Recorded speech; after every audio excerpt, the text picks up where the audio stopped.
कि नारा देश का लगाया जाता है, नाम देश का लिया जाता है और तिजोरियां दोस्त की भरी जाती है। ऐसी आर्थिक नीतियां आज इस देश के अंदर लाई जा रही है। मेरा एक सीधा सवाल है इस देश के हुक्मरानों से कि ऐसी कौन सी ऐसी नीति है कि देश गरीब हो रहा है। हमारा आर्थिक आंकड़ा हमको बताता है कि देश में सबसे ज्यादा बेरोजगारी है आज के वक्त। लगातार अमीर और गरीब की खाई बढ़ती जा रही है। इस देश के संसाधनों पर मुट्ठी भर लोगों का कब्जा होता जा रहा है। तो आप मुझे बताइए कि देश कैसे गरीब हो रहा है और देश के दो चार पूंजीपति कैसे अमीर हो रहे हैं। यह कौन सी ऐसी जादू की छड़ी है जो मौजूदा सरकार चला रही है। आप मुझे बताइए कि आम लोगों की आमदनी घटती जा रही है और देश के एक दो पूंजीपति दुनिया के अमीरों की सूची में जाकर के शुमार हो जाते हैं।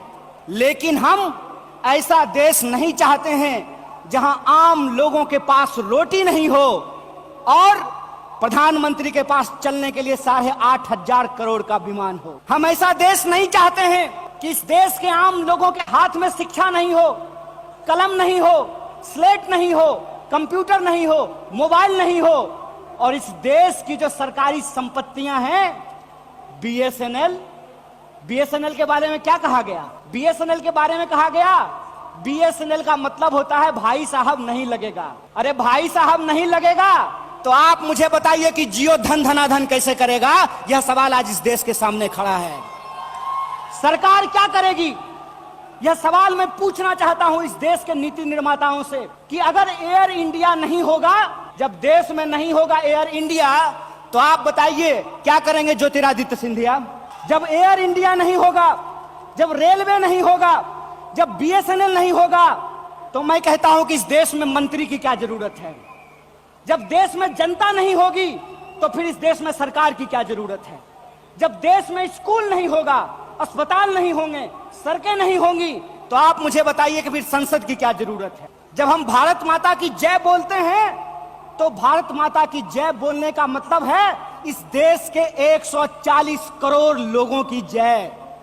और 140 करोड़ लोगों की जय का मतलब है कि 140 करोड़ लोगों के हाथ में पढ़ाई हो, 140 करोड़ लोगों के हाथ में काम हो, 140 करोड़ लोगों के लिए रोजगार की व्यवस्था हो, 140 करोड़ लोगों के लिए इलाज की व्यवस्था हो, 140 करोड़ लोगों के लिए चलने के लिए सड़कें हो, गाड़ियां हो, रेलवे हो, हवाई जहाज हो।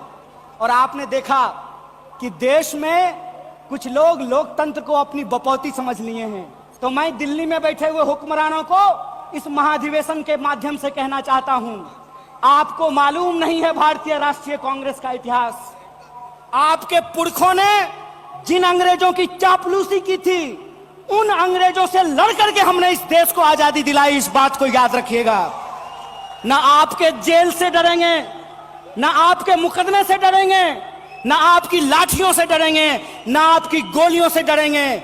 फायदा होगा तो अदानी का और नुकसान होगा तो एलआईसी का, ये हम नहीं चलने देंगे। इस बात को आप याद रखिएगा।